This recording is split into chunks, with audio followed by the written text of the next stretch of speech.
Hello दोस्तों, आज की कहानी है सेठ जी की परीक्षा। बनारस में एक बड़े धनवान सेठ रहते थे। वो विष्णु भगवान के परम भक्त थे और हमेशा सच बोला करते थे। एक बार जब भगवान सेठ जी की प्रशंसा कर रहे थे, तभी माँ लक्ष्मी ने कहा, स्वामी, आप इस सेठ की इतनी प्रशंसा किया करते हैं, क्यों ना आज उसकी परीक्षा ली जाए और जाना जाए कि वह सचमुच इसके लायक है या नहीं। भगवान बोले, ठीक है, अभी सेठ गहरी निद्रा में है, आप उसके स्वप्न में जाएं और परीक्षा ले लें। अगले ही क्षण सेठ जी को एक स्वप्न आया। स्वप्न में धन की देवी लक्ष्मी उनके सामने आई और बोली, हे मनुष्य, मैं धन की दात्री लक्ष्मी हूँ। सेठ जी को अपनी आंखों पर विश्वास नहीं हुआ और वो बोले, हे माता, आपने साक्षात अपने दर्शन देकर मेरा जीवन धन्य कर दिया है। बताइए, मैं आपकी क्या सेवा कर सकता हूँ? कुछ नहीं, मैं तो बस इतना बताने आई हूँ कि मेरा स्वभाव चंचल है और वर्षों से तुम्हारे भवन में निवास करते करते मैं ऊब चुकी हूँ और यहाँ से जा रही हूँ। सेठ जी बोले, मेरा आपसे निवेदन है कि आप यहीं रहें, किंतु अगर आपको यहाँ अच्छा नहीं लग रहा है तो मैं भला आपको कैसे रोक सकता हूँ। आप अपनी इच्छा अनुसार जहाँ चाहें जा सकती हैं। और माँ लक्ष्मी उसके घर से चली गईं। थोड़ी देर बाद वे रूप बदलकर पुनः सेठ के स्वप्न में यश के रूप में आईं और बोली, सेठ, मुझे पहचान रहे हो? सेठ बोला, नहीं महोदय, आपको नहीं पहचाना। यश, मैं यश हूँ, मैं ही तेरी कीर्ति और प्रसिद्धि का कारण हूँ। लेकिन अब मैं तुम्हारे साथ नहीं रहना चाहता, क्योंकि माँ लक्ष्मी यहाँ से चली गई हैं, अतः मेरा भी यहाँ कोई काम नहीं। सेठ, ठीक है, यदि आप भी जाना चाहते हैं तो वही सही। सेठ जी अभी भी स्वप्न में ही थे और उन्होंने देखा कि वह दरिद्र हो गए हैं और धीरे धीरे उनके सारे रिश्तेदार व मित्र भी उनसे दूर हो गए। यहाँ तक कि जो लोग उनका गुणगान किया करते थे, वो भी अब बुराई करने लगे हैं।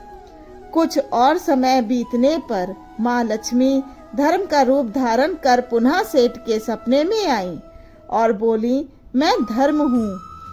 माँ लक्ष्मी और यश के जाने के बाद मैं भी इस दरिद्रता में तुम्हारा साथ नहीं दे सकता, मैं जा रहा हूँ। जैसे आपकी इच्छा, सेठ ने उत्तर दिया और धर्म भी वहाँ से चला गया। कुछ और समय बीत जाने पर माँ लक्ष्मी सत्य के रूप में स्वप्न में प्रकट हुई और बोली, मैं सत्य हूँ। लक्ष्मी, यश और धर्म के जाने के बाद मैं भी यहाँ से जाना चाहता हूँ। ऐसा सुन सेठ जी ने तुरंत सत्य के पैर पकड़ लिए और बोले, हे महाराज, मैं आपको नहीं जाने दूंगा। भले ही सब मेरा साथ छोड़ दें, मुझे त्याग दें, पर कृपया आप ऐसा मत कीजिए। सत्य के बिना मैं एक क्षण नहीं रह सकता। यदि आप चले जाएंगे तो मैं तत्काल ही अपने प्राण त्याग दूंगा। लेकिन तुमने बाकी तीनों को बड़ी आसानी से जाने दिया, उन्हें क्यों नहीं रोका? सत्य ने प्रश्न किया। सेठ जी बोले, मेरे लिए वे तीनों भी बहुत महत्व रखते हैं, लेकिन उन तीनों के बिना भी मैं भगवान के नाम का जाप करते करते उद्देश्यपूर्ण जीवन जी सकता हूँ।